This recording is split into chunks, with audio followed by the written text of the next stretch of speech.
नमस्कार। आज हम भारत और पाकिस्तान के बीच जो बड़े टकराव हुए हैं उनके इतिहास पर थोड़ी बात करेंगे। हाँ, मतलब ये जो संघर्षों का एक लंबा इतिहास है उसको समझने की कोशिश करेंगे। हमारे पास कुछ ऐतिहासिक दस्तावेज भी हैं, तो उनके आधार पर देखेंगे कि भाई क्या मुख्य कारण थे, क्या हुआ और क्या नतीजे निकले। बिल्कुल, सिर्फ घटनाओं को लिस्ट नहीं करना बल्कि उनके पीछे के पैटर्न्स, जो अनसुलझे मुद्दे हैं, उनको कुरेदना है थोड़ा। सही कहा। तो चलिए शुरू करते हैं बिल्कुल शुरुआत से, आजादी के फौरन बाद 1947-48 में कश्मीर का मसला। हाँ, कश्मीर। महाराजा हरी सिंह तो पहले मतलब स्वतंत्र रहना चाह रहे थे, पर अक्टूबर 1947 में वो पाकिस्तान समर्थित कबायली हमला हुआ। अच्छा, वो हमला।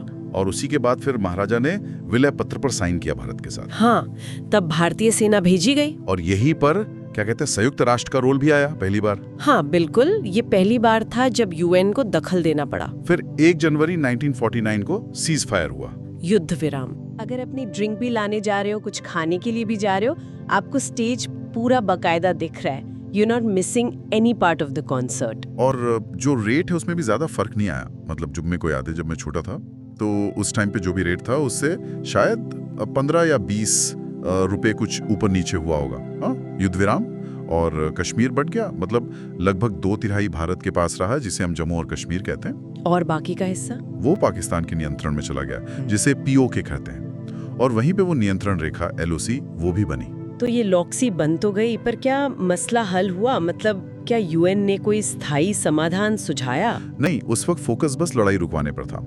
रेखा खिंच गई, पर जो राजनीतिक सवाल था कश्मीर के भविष्य का, वो अनसुलझाई रह गया।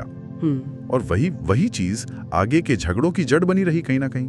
और अगला बड़ा झगड़ा जल्दी सामने आ गया, 1965 का युद्ध। उसकी कहानी क्या थी? उसकी शुरुआत हुई पाकिस्तान के ऑपरेशन जिब्राल्टर से। हाँ, जिब्राल्टर, हाँ सुना है। उनका प्लान था कि घुसपैठियों को भेजकर कश्मीर के अंदर ही अंदर भारत के खिलाफ एक विद्रोह भड़काया जाए। अच्छा, मतलब अंदरूनी गड़बड़ी करवाने की कोशिश। हाँ, पर वो कोशिश फेल हो गई। तो भारत ने फिर जवाब दिया, और सिर्फ कश्मीर में नहीं, अंतर्राष्ट्रीय सीमा पर भी मोर्चा खोल दिया, पूरी ताकत से। बिल्कुल। फिर तो बड़ी लड़ाइयां हुई, जैसे वो असल उत्तर की लड़ाई, हाजी पीर दर्रे पर कब्जा, ये सब। और इसका अंत कैसे हुआ? वो ताशकंद समझौता। हाँ, सितंबर 65 में फिर सीज फायर हुआ, और जनवरी 66 में सोवियत यूनियन ने बीच बचाव किया। ताशकंद में समझौता हुआ। तो उसमें क्या तय हुआ? तय ये हुआ कि दोनों देश अपनी सेनाएं वापस वहीं ले जाएंगे जहां युद्ध से पहले थी। मतलब स्टेटस को एंटेबेलम। तो वापस पुरानी स्थिति पर। हाँ, लेकिन जो मूल मुद्दा था, वो जस का तस, कश्मीर का सवाल वहीं का वहीं रह गया। तो ताशकंद समझौता एक तरह से शांति लाया, पर वो अस्थायी ही साबित हुई, अविश्वास बना रहा। और फिर सिर्फ 6 साल बाद 1971, ये तो बिल्कुल अलग ही मामला था। ये बांग्लादेश की आजादी से जुड़ा है। हाँ, ये बिल्कुल अलग था। उस वक्त पूर्वी पाकिस्तान, जो आज बांग्लादेश है, वहाँ बहुत बड़ा संकट चल रहा था, राजनीतिक भी और मानवीय भी। वो शरणार्थियों वाली बात। हाँ, पश्चिमी पाकिस्तान की सेना की कार्रवाई के कारण लाखों, मतलब करोड़ों लोग भागकर भारत आ रहे थे। 1 करोड़ से ज्यादा शरणार्थी। भारत पर बहुत दबाव था। और भारत ने फिर वहाँ जो बंगाली लड़ाके थे, मुक्ति वाहिनी, उनका समर्थन किया। और फिर युद्ध छिड़ गया। पाकिस्तान ने 3 दिसंबर 1971 को पहला कदम उठाया, भारतीय हवाई अड्डों पर हमले किए, ऑपरेशन चंगेज खान। अच्छा। और उसी दिन भारत ने भी युद्ध की घोषणा कर दी। और ये युद्ध तो बहुत जल्दी खत्म हो गया था शायद। हाँ, सिर्फ 13 दिन चला। ये बहुत निर्णायक जीत थी भारत की। भारतीय सेना तेजी से आगे बढ़ी। और ढाका 16 दिसंबर 1971 को ढाका में पाकिस्तानी सेना की जो ईस्टर्न कमांड थी, उसने सरेंडर कर दिया। आत्मसमर्पण। कितने सैनिक थे? 93,000 से ज्यादा पाकिस्तानी सैनिक युद्धबंदी बने। ये मतलब वर्ल्ड वॉर 2 के बाद सबसे बड़ा सरेंडर था। बाप रे। और सबसे बड़ी बात, एक नए देश का जन्म हुआ, बांग्लादेश। इसने पूरे दक्षिण एशिया का नक्शा ही बदल दिया। सेम है।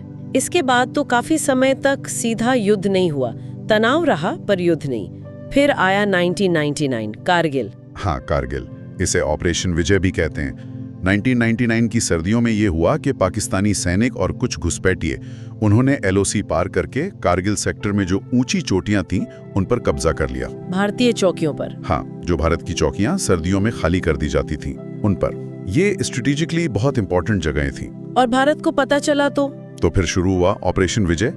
उन चोटियों को वापस लेने का अभियान। बहुत मुश्किल लड़ाई थी।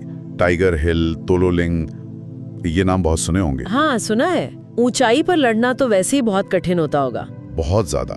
मौसम खराब, ऑक्सीजन कम, दुश्मन ऊपर बैठा है, पर भारतीय सेना ने बहुत बहादुरी से लड़कर सारी पोस्ट वापस ले ली। इसमें अंतर्राष्ट्रीय दबाव का भी रोल था। हाँ बिल्कुल, अमेरिका समेत कई देशों ने पाकिस्तान पर दबाव डाला कि वो पीछे हटे।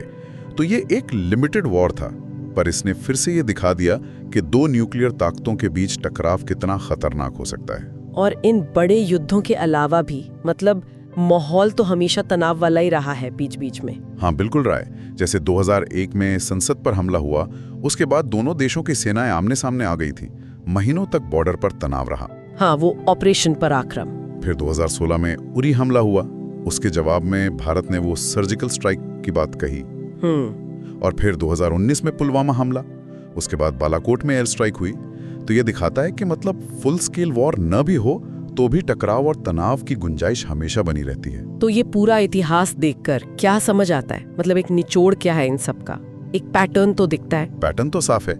अगर हम एक बड़ी तस्वीर देखें तो विभाजन के टाइम के जो अनसुलझे मुद्दे थे, खासतौर पर कश्मीर, वो बार बार इन झगड़ों के सेंटर में रहा है। हाँ, कश्मीर तो हमेशा रहा है। और साथ ही जो रीजनल और ग्लोबल जियोपॉलिटिक्स है, उसका भी असर रहा है। समझौते हुए, चाहे वो ताशकंद हो, शिमला हो, पर वो स्थायी शांति नहीं ला पाए।